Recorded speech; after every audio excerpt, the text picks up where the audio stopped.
ایران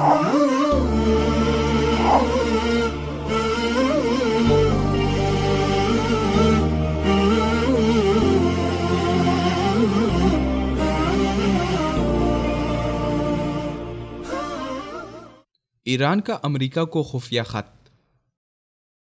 ایرانی میڈیا کے انتہائی باخبر ذرائع نے انکشاف کیا ہے کہ ایرانی پاسداران انقلاب کی کور کمیٹی نے امریکی صدر ڈونلڈ ٹرمپ کے نام ایک خفیہ خط بھیجا ہے، جس میں ایرانی سپریم لیڈر آیت اللہ علی خامنہ ای کی ممکنہ موت کی صورت میں ایران کے ساتھ معاملات میں نرمی کی اپیل کی گئی ہے۔ اس خط میں ڈونلڈ ٹرمپ کو علی خامنہ ای کی مہلک بیماری سے بھی آگاہ کیا گیا ہے اور درخواست کی گئی ہے کہ امریکہ ایران پر اقتصادی پابندیوں کے معاملے میں نرمی برتے تاکہ آئندہ آنے والا سپریم لیڈر امریکہ کے معاملے میں زیادہ نرم طبیعت اور جھکاؤ رکھنے والا ہو اور اعتدال پسند فیصلے کر سکے۔ اس خفیہ خط میں امریکہ سے کہا گیا ہے کہ خامنہ ای کی خراب صحت سے اس کی موت کا قوی امکان موجود ہے اور خامنہ ای کی ہلاکت کی صورت میں امریکہ کو چاہیے کہ وہ عراق کے سپریم لیڈر علی السیستانی کی طرح ایران میں کسی اعتدال پسند شخص کو سپریم لیڈر کے عہدے تک پہنچنے کی راہ ہموار کرے۔ اس کے لیے ضروری ہے کہ معاشی پابندیوں کا معاملہ مؤخر کیا جائے، جبکہ ایران کے سابق برطرف صدر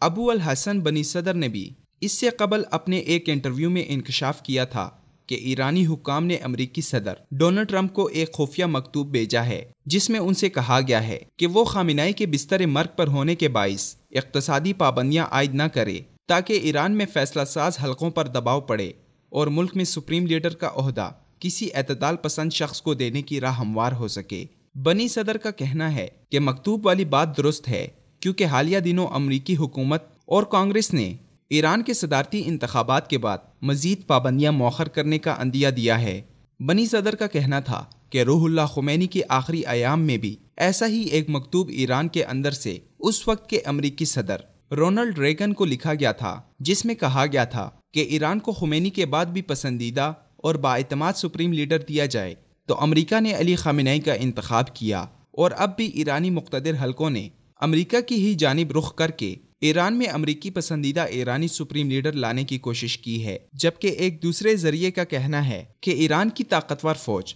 پاسداران انقلاب نے سخت گیر مذہبی رہنما ابراہیم رئیسی کو ملک کا نیا صدر بنانے کا حتمی فیصلہ کر لیا ہے۔ سابق صدر بنی صدر کا کہنا ہے کہ پاسداران انقلاب کی طرف سے کہا گیا ہے کہ امریکہ میں ڈونلڈ ٹرمپ کے صدر منتخب ہونے کے بعد ایران میں ابراہیم الرئیسی جیسے شخص کو صدر منتخب ہونا چاہیے۔ اس خط سے دو چیزیں واضح ہو رہی ہیں۔ اول یہ کہ ایرانی حکام اندرون خانہ مکمل امریکی ڈکٹیشن پہ چلتے ہیں، امریکہ کی پسند اور ترجیح کو مقدم رکھتے ہیں، جبکہ آئندہ بھی ایران امریکی احکامات کو عملی طور پر نہ صرف اپنانا چاہتا ہے بلکہ اس کا حصہ بن کر امریکی مفادات کو مکمل کرے گا۔ جبکہ دوسری بات یہ ہے کہ خمینی کی موت کے وقت امریکہ کو لکھا گیا مکتوب اور اب خامنہ ای کی ممکنہ ہلاکت کے وقت لکھے گئے مکتوب میں ایرانی حکام امریکہ سے معتدل سپریم لیڈر کی راہ ہموار کرنے کی درخواست کر رہے ہیں، جس کی مثال دیتے ہوئے مکتوب میں عراق کے علی السیستانی کا نام لیا گیا ہے، جس سے ظاہر ہوتا ہے کہ عراق میں بھی شیعہ سپریم لیڈر